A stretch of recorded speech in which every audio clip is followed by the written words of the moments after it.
dalam kehidupan nyata, bagaimana kita memedomani cokro manggilingan ini?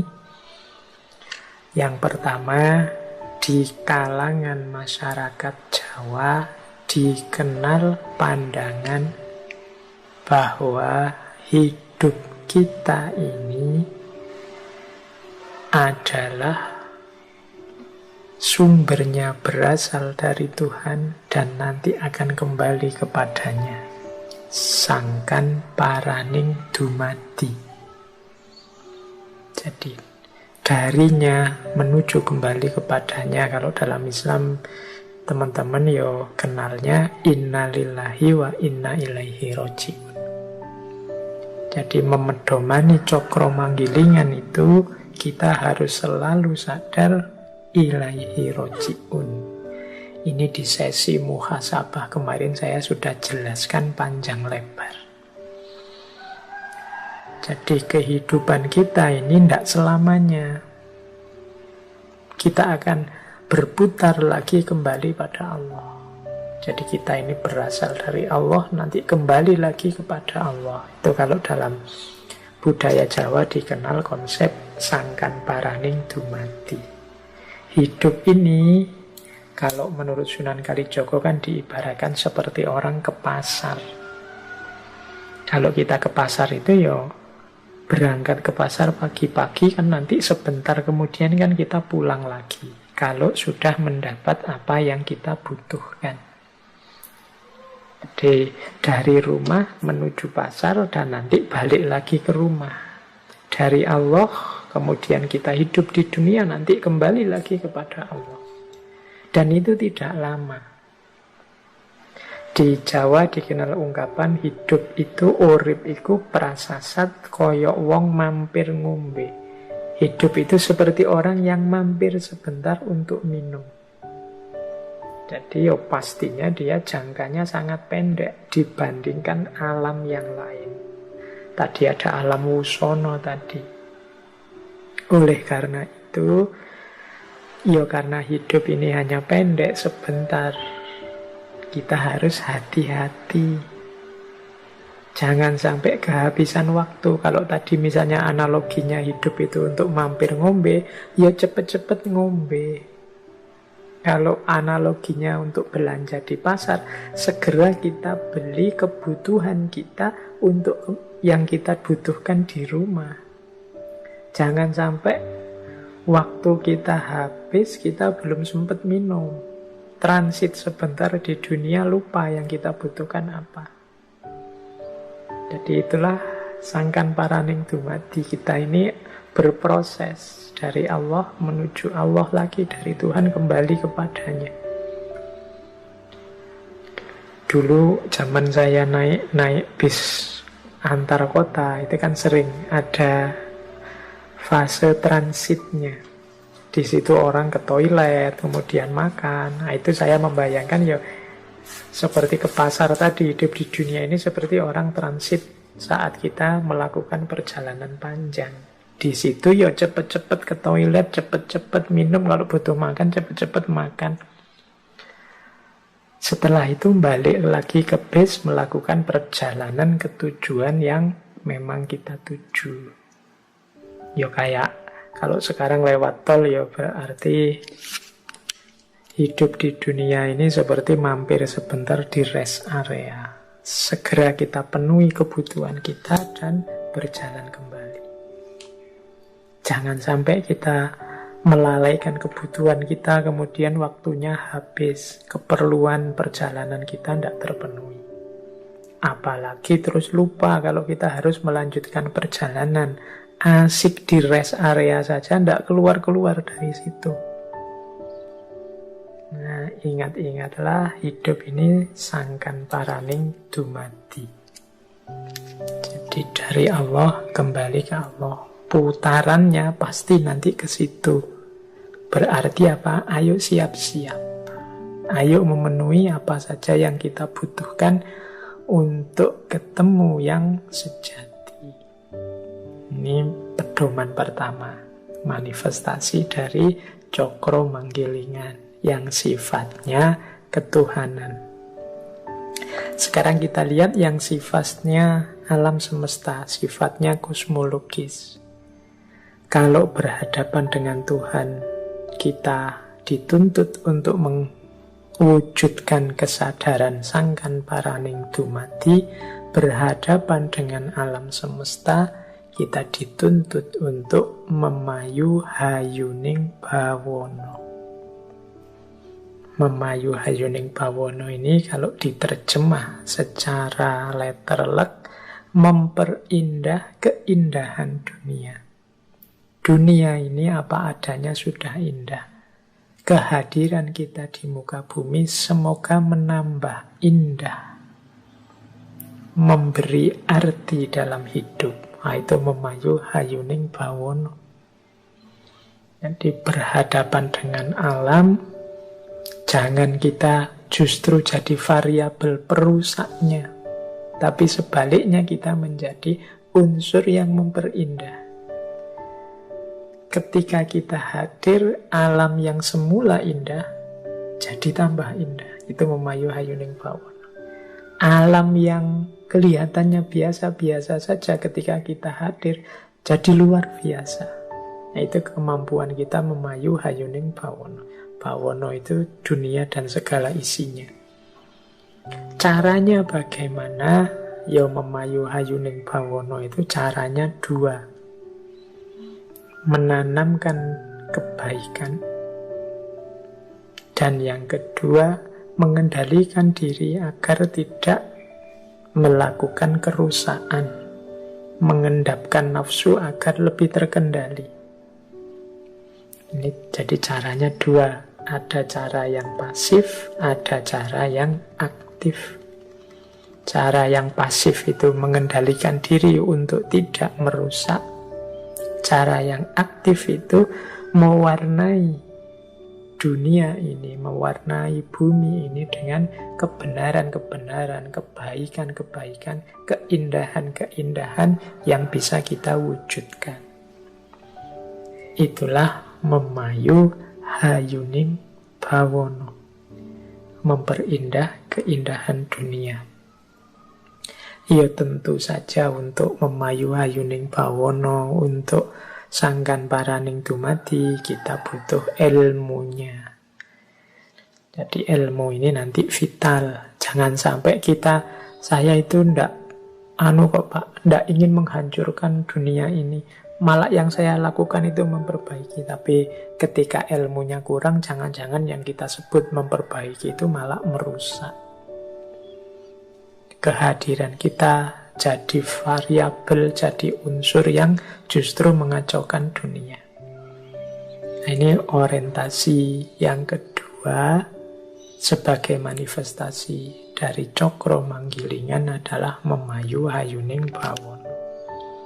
Kalau tadi kesadaran bahwa akhirnya kita akan kembali kepada Tuhan, sehingga hidup kita harus tidak terlena, harus selalu waspada, tidak mudah menyia-nyiakan waktu untuk senang-senang saja karena kita punya misi sangkan paraning dumadi.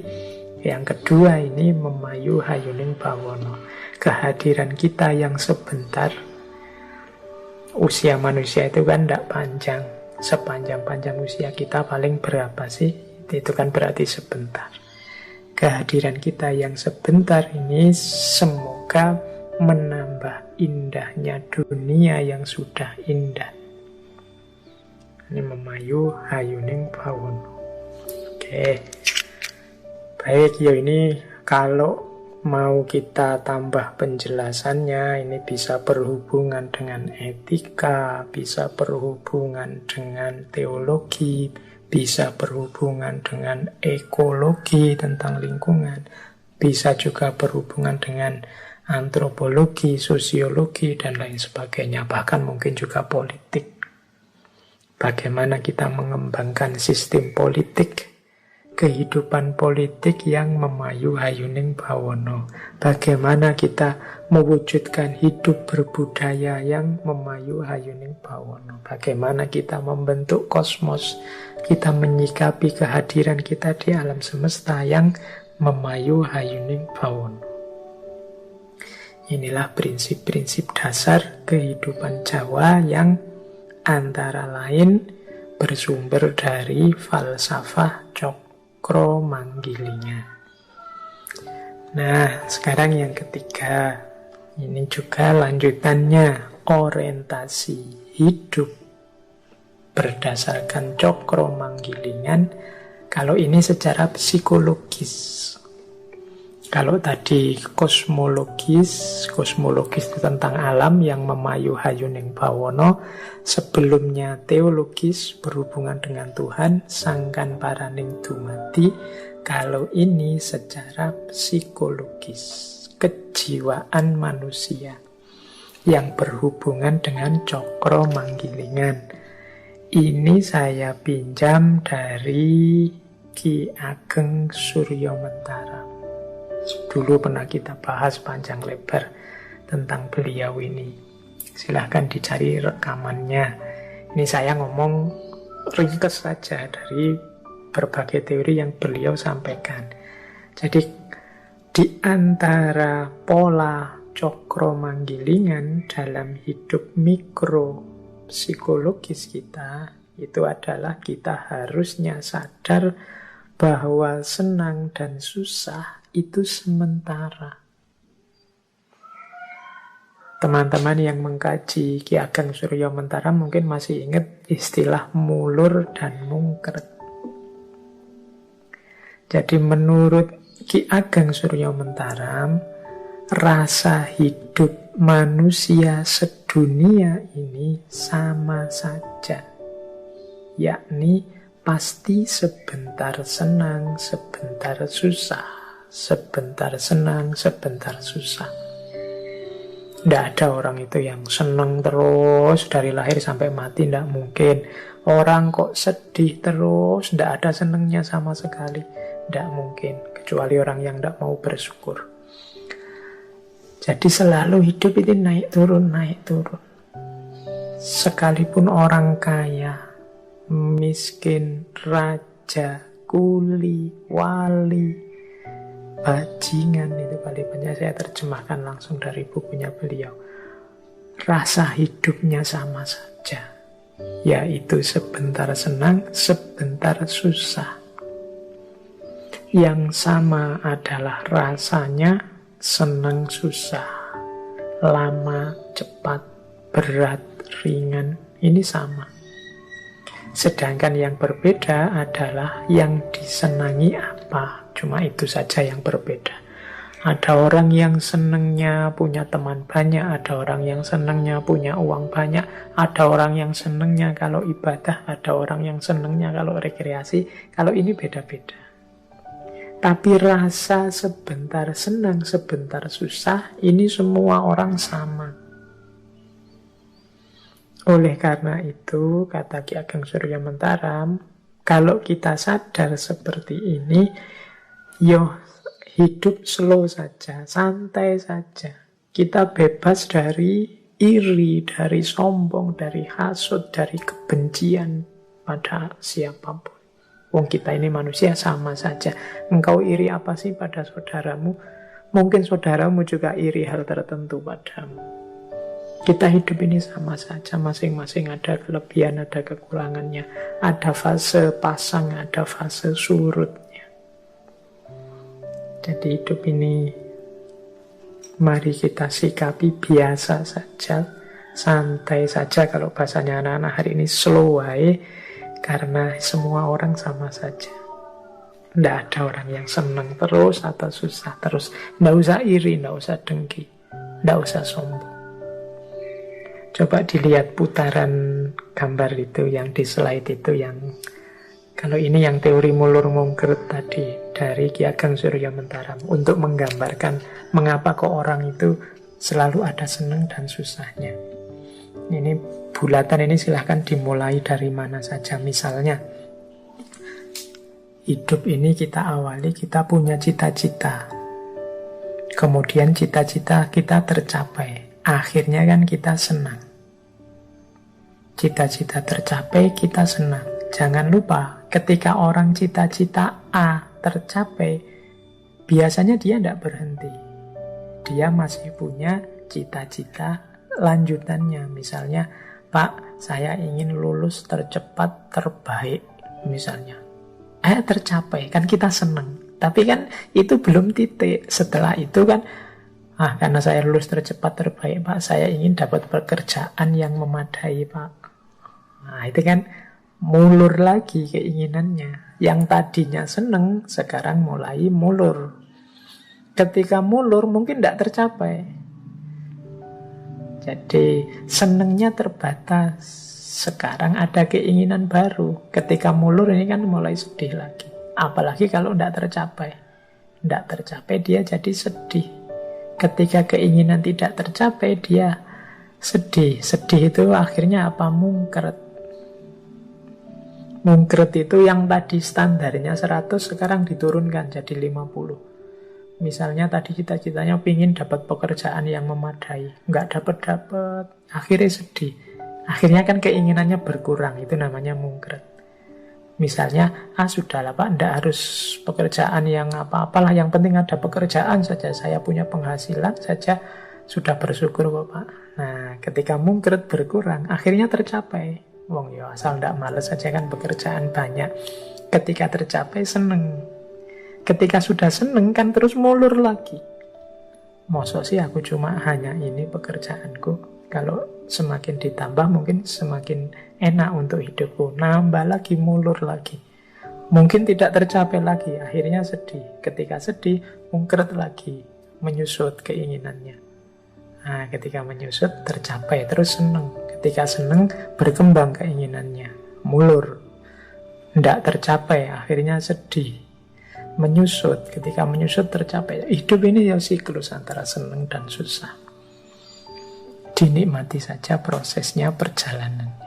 Nah, ini nasihat dari Ki Ageng Suryamentara. Ini ada kalimat yang saya suka dari beliau, malam hari ini saya bawa. Kata beliau, Ki Ageng Suryamentara, di atas bumi ini dan di kolong langit ini tidak ada barang yang pantas dicari, dihindari, atau ditolak secara mati-matian. Meskipun demikian, manusia itu selalu berusaha mati-matian untuk mencari, menghindari, atau menolak sesuatu. Walaupun kadang memang tidak sepantasnya dicari, ditolak, atau dihindari. Padahal apa yang dicari atau ditolaknya itu tidak menyebabkan orang bahagia dan senang selamanya atau susah dan celaka selamanya. Tetapi pada waktu orang menginginkan sesuatu, pasti ia mengira atau berpendapat bahwa jika keinginanku tercapai, tentulah aku bahagia dan senang selamanya. Dan jika tidak tercapai, tentulah aku celaka dan susah selamanya. Ini karakternya manusia. Padahal menurut Ki Ageng Suryamentara, mbok yo jangan begitu. Menginginkan sesuatu boleh, tidak suka atau menolak sesuatu boleh, tapi tidak harus semati-matian itu. Seolah-olah kalau gagal memperoleh yang diinginkan atau menolak yang tidak disukai, terus hidupmu hancur. Atau kalau memperoleh yang kamu inginkan dan menyingkirkan yang kamu tidak sukai, terus hidupmu bahagia terus gitu. Tidak begitu. Hidup tetap akan siklus, kadang seneng, kadang susah. Kadang-kadang kita kan begitu. Pokoknya Pak, kalau saya diterima jadi PNS ini misalnya ya, sudahlah selesai hidup saya Pak, sudah bahagia terjamin sampai anak-anak cucu nanti. Atau kalau saya berhasil menikahi dia Pak, sudah, hidup saya mesti tidak ada susahnya, seneng terus, bahagia terus. Atau kalau saya punya uang 10 miliar saja Pak, pasti hidup saya itu ketawa terus, nggak ada sedihnya sama sekali. Kita kan sering punya rasa seperti itu. Atau menolak, pokoknya jangan dengan teman saya itu deh Pak, saya akan mati-matian menghindar. Karena teman saya itu tidak cocok sama saya. Saya benci sekali sama dia. Semoga dia, kita akan menolak mati-matian. Janganlah Pak kalau kerja di sana itu menurut saya dan kita nolak mati-matian. Janganlah Pak kalau menikah dengan dia Pak, saya sudah lama tidak suka dengan perempuan seperti itu, bukan tipe saya. Terus kamu tolak mati-matian. Itu kan kebiasaan kita begitu. Pak Ki Ageng Surya Mentara mengingatkan Mbok Yo jangan begitu. Jangan keterlaluan. Keterlaluan mencari atau keterlaluan menghindari. Seolah-olah kalau berhasil yang engkau cari, hidupmu bahagia selamanya, atau sebaliknya. Kalau tidak berhasil menolak yang engkau benci, hidupmu susah selamanya. Tidaklah. Hidup itu akan selalu gilir berganti antara senang dan susah.